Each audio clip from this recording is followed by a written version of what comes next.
The Bible says, my people are destroyed. Not because they're black, but they're destroyed for the lack of knowledge. And it is a certain kind of knowledge that you need in order to fight. And fight successfully. Now, I'm going to give you an example. And I'm going to sit down. But you know, I love to preach. I can't help it, Obadiah. Can I tell you something? Tell us. I love that, brother. And whatever I know, Obadiah, in truth, I'm your servant. Because I see so much in you for the future of young preachers. That if they preach the gospel from that enlightened spirit that you have of love for God, love for Christ, love for the soil, love for the people of the soil, then, brother, you have a great future. And I was so glad to see you on television this morning, and Zimbabwe TV gave you some minutes or some seconds to talk to the people, and I think they need to hear more from you. But let me go to what I wanted to say. I'm going to use your president as an example, because he was so gracious in receiving us.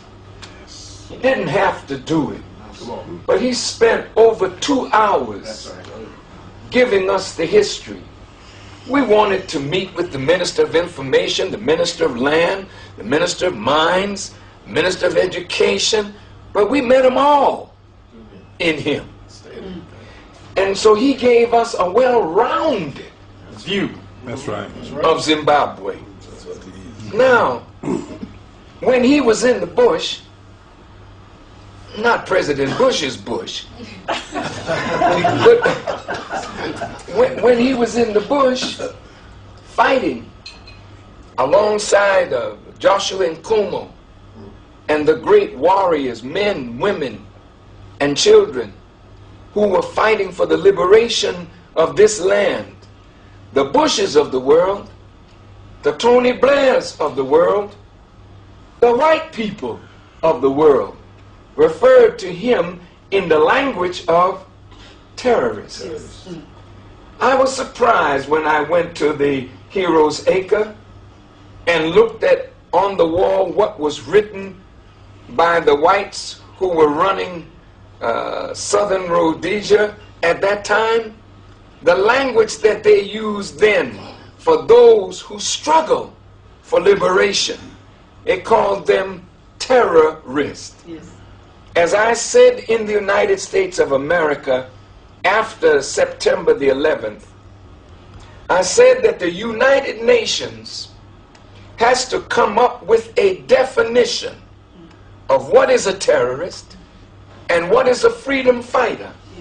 Raise the standard so that you have a definition that we can look at, universally accepted, that one man who is a terrorist can be defined as that, but no freedom fighter can be charged with being a terrorist when he's fighting to liberate his land from the occupiers.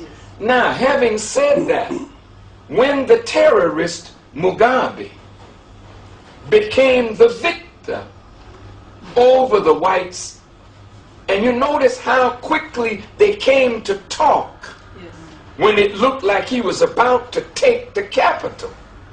The same way they talked with Charles Taylor as he was about to take Monrovia.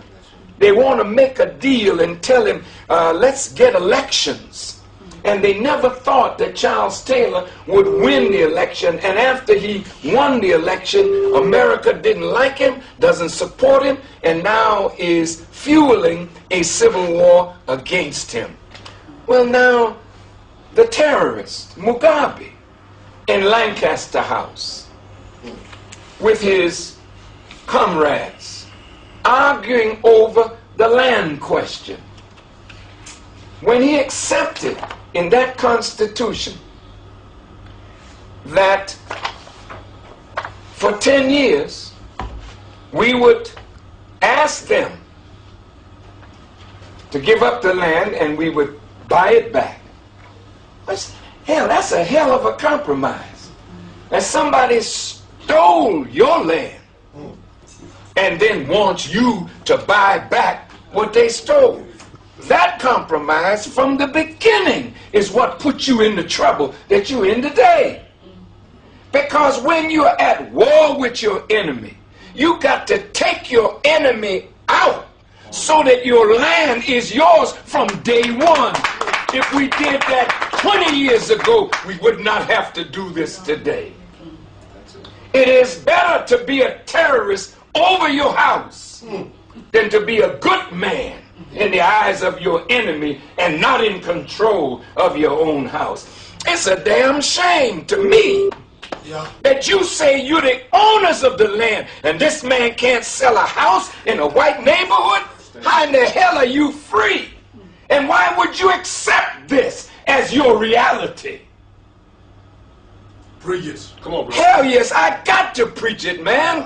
We have bowed down to them, and every time you bow down to them, they crush you even more. So when you stand up, now you become an enemy. That shows you that they are your enemy. Excuse me for being passionate. You know, I'm just passionate because I love you. I love this land. And I hate to see what the enemy has done and what he continues to do. And as long as the president allowed them to stay here, I mean, think about this. Ian Smith, when you look at all those bodies, those skulls, and those graves, when you win, you don't even bring your chief enemy to justice. You don't try him. You don't kill him. You allow him to live here and own land. See, that's the goodness of your heart, because you don't know your enemy. And you really don't know yourself. But if you knew yourself and you knew your enemy, you would deal with your enemy like an enemy. And I have to say this to you, Reverend. See, there ain't going to be nobody like you or me dealing with this today, because your heart's too tender. God has to deal with this today. And that's why the Bible says blood will be up to the horse's bridle. You can't stop that with no nonviolence. I'm sorry, I have to tell you the truth, because when I leave here, you're going to meet it anyway. Yes. Prophesy. God is going to deal with this. And if the white man don't back up, you're going to be right back to war again. And a curtain of blood is going to rise from South Africa all the way to the north, because the white man is not going to give up without a fight. And you know I'm telling you the truth. Stay there. Stay there. Well, excuse me. That was that ice cream. That's what it was. Something in that ice cream. Give him some more. I'm sorry to raise my voice. It's fine. But, dear family, look, I'm hurting because I see. And I'm hurting because I know. I'm not asleep. I'm a wide awake man. And that's why they hate me in America, because I will not stop telling the truth. You shall know the truth. And the truth shall set you free. What truth? Yes. What truth? It's the knowledge of God, the knowledge of yourself, the knowledge of your enemy, and the knowledge of the true religion of God. That is what's going to set you free. Now I'm going to sit down, because I think I've created a little problem, you know. No, you haven't. But family, look. Open the eyes. My brother Mugabe today is demonized. He's no longer the good man. Yes. But as long as white folk could have 12 million hectares of your land and he said nothing, he's a good man.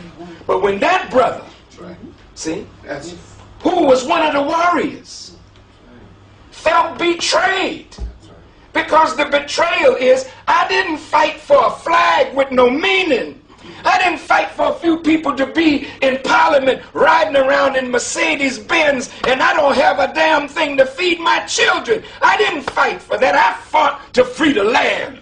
And if the land is not mine, then I have been betrayed and the revolution has been betrayed. So that man went on the ground. And I thank God for you. Because you brought to the president his own consciousness. He's a good man. That's right. That's right. He could have denied you, sent the army and the police on you, and made you the demon, and he would have been loved by all white folks all over the world. But he knew that you were right. But he had to find a way to do it. And he